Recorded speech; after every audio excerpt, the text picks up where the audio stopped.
சாய்ராம். என் அன்பு குழந்தையே, உன்னுடைய மனதில் தீராத வலியும் வேதனையுடன் இருப்பதை நான் காண்கின்றேன். வாழ்க்கையில் சில நினைவுகள் உன் மனதில் வடுவாய் அமர்ந்திருக்கின்றன. அதன் காரணமாக உன் வாழ்க்கையில் முன்னேற்றம் இல்லாமல் தவிக்கின்றாய். வேதனை என்னும் படுகுழியில் மூழ்கி கொண்டிருக்கின்றாய். நீ முன்னேற வேண்டும் என்று நினைத்தாலும் ஏதோ ஒரு தடைகள் வந்து கொண்டுதான் இருக்கின்றது. அது என்னவென்று தெரியாமல் நீ குழம்பி போய் இருக்கின்றாய் அல்லவா? என் குழந்தையே, இதற்கெல்லாம் காரணம் நீ நேசிக்கும் ஒருவரால் மட்டும்தான். நீ நேசிப்பவர் உன்னை தவறாக புரிந்து கொண்டார்கள் என்றுதானே நீ இந்த வேதனையை அடைகின்றாய். என் பிள்ளையே, அவர் எதிர்காலத்துக்காக யோசித்து நீ எடுத்த முடிவு என்று அவர் எதிர்பார்க்கவில்லை. நீ அவர்களை காயப்படுத்தியது மட்டும்தான் அவர்கள் நினைத்து பார்ப்பார்கள்.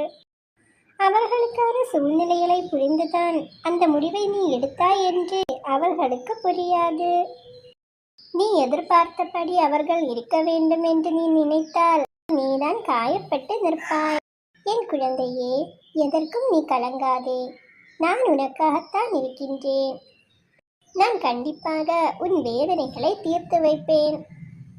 நீ நேசித்தவர் இப்பொழுது உன்னுடன் இல்லை என்றாலும் நிச்சயம் ஒரு நாள் உன் பாசத்திற்காக திரும்பி வருவார். உன் பாசத்திற்காக ஏங்குவார்கள். நீ சொல்லும் வார்த்தைகள் மீது நம்பிக்கை வைப்பார்கள்.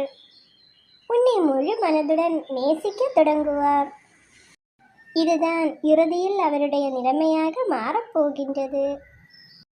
என் பிள்ளையே, இந்த அப்பாவை முழுவதுமாக நம்பு. எல்லாவற்றையும் கடக்க நான் உனக்கு உதவுகின்றேன். உன் மனதை மட்டும் என்னிடம் நிறுத்தி அமைதியாக இரு. அதனுடன் உன்னிடம் நான் எதிர்பார்ப்பது இன்னும் கொஞ்சம் பொறுமையும் நம்பிக்கையும் தான். இதை நீ கடைபிடித்தால் பின்பு உனக்கு நடப்பவையெல்லாம் நல்லதாகவே நடக்கும். இது உன் சாயப்பாவின் வாக்கு. ஓம் சாய்ராம்.